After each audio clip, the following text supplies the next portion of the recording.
So here in the index column, we have ID, rank, the MID and the rank in the data frame 2 now as the index column. Let's just check the data first in two data frames.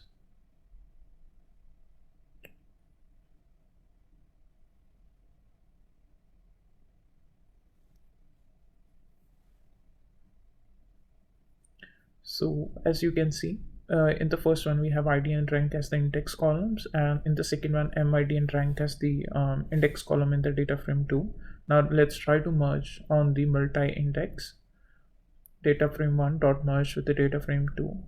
So we're going to specify here as left on because we have different names, combination of different names in two data frames. So in the left one it's ID and the rank.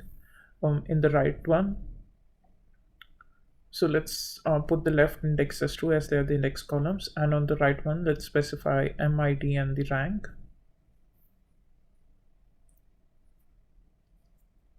And let's specify the right index as set to true, and you can specify the how argument. If you leave it, then by default it's an inner join. So let's try to perform a left join and see how it actually looks.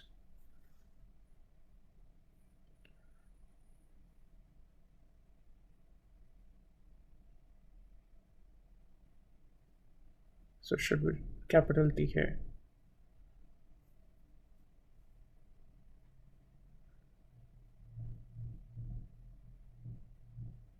So that's how a resultant rows look like.